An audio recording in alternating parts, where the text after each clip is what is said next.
না খুনি জাহাঙ্গীরের দোসররা যদি এই গাজীপুরে আবার উৎপাত করতে চায় তাহলে এই ছাত্র জনতা তাদের আর ছাড় দিবে না।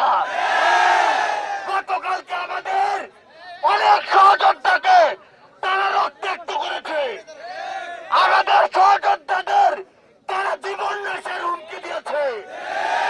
আমরা অন্তর্বর্তীকালীন সরকারকে বলতে চাই যে ছাত্র জনতা রক্ত আর জীবন দিয়ে আপনাদেরকে ওই সরকারে বসিয়েছে, তাদের জীবনের নিরাপত্তাকে দিবে।